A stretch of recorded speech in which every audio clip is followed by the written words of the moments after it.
ketika seseorang bersikap tidak ridho, maka yang terjadi adalah blok terhadap pintu solusi. Itu kalau kita lihat dari kajian ilmiah, sahabat-sahabat semua.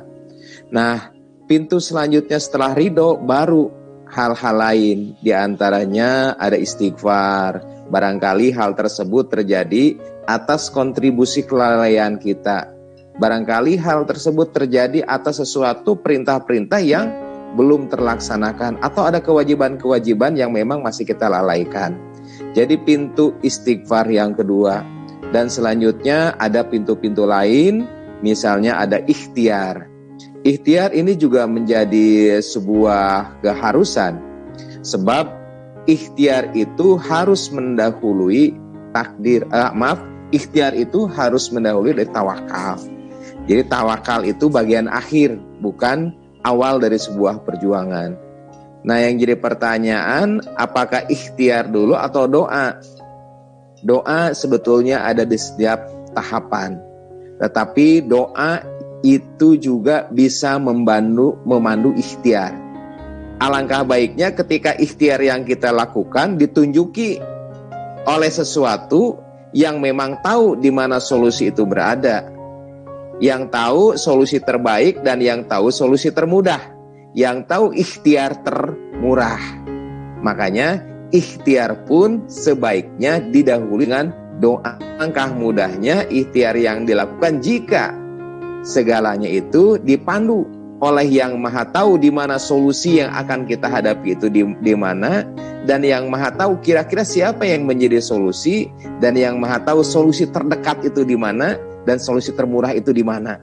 Maka memohonlah kepada Allah sebelum ikhtiar, agar ikhtiar kita itu betul-betul ditunjuki pada ikhtiar yang memang sangat mudah, sangat murah, sangat dekat. Saya melakukan pertanyaan begini, pertama kali diingat, ternyata jawabannya yang pertama obat, yang kedua fasilitas kesehatan, yang ketiga baru dokter. Allahnya di mana?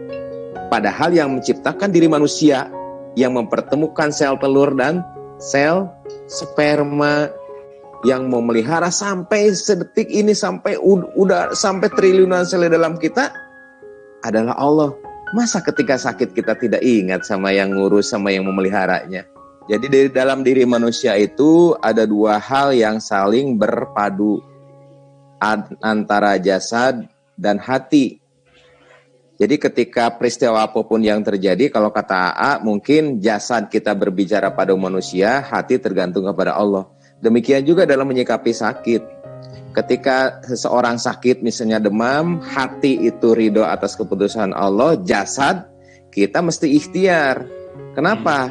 Jasad ini diciptakan oleh Allah, dipelihara dengan sebaik-baiknya pemeliharaan, tanpa henti, tanpa harus kita minta, dan tanpa kita harus doa. Allah telah membereskan triliunan sel yang ada dalam tubuh kita.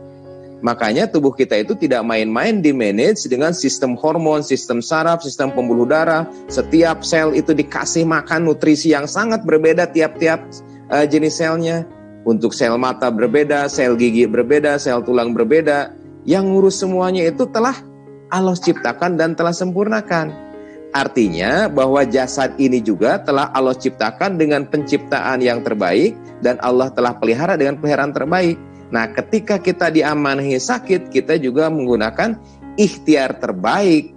Kalau ada teknologi terbaik, tapi kalau kita menyadari bahwa ini adalah ciptaan dan telah diberi oleh Allah, maka ikhtiar tersebut kita juga mempunyai tanggung jawab ikhtiar terbaik untuk tubuh yang telah Allah ciptakan dan telah Allah pelihara. Ikhtiar jasadiyah, ikhtiar qalbiyah sama.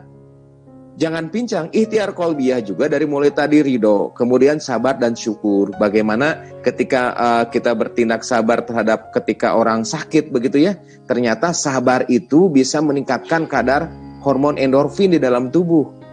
Hormon endorfin inilah yang bisa bermanfaat pada regenerasi sel, perbaikan sel yang rusak. Setelah sabar, itu juga prosesnya tidak berhenti sampai di sana. Ada syukur juga, syukur atas bagian-bagian tubuh yang sehat. Karena jarang orang sakit itu seluruh tubuh semua selnya sakit. Niscaya lebih banyak sel yang sehat daripada yang sakit. Untuk yang sakitnya kalau kata AA kita sabar, untuk yang sehatnya jangan lupa kita juga bersyukur. Sakit kaki satu, kita kan kaki cuma ada dua, ada tangan, ada telinga, itunya disyukuri dulu. Ada mata juga sehat, itu juga disyukur. Kenapa? Janji Allah berlaku di sana. Barang siapa bersyukur, la in syakartum la azidannakum. Nah, kalau kita syukur sehat, niscaya Allah juga tambah sehat, tambah nikmat sehat.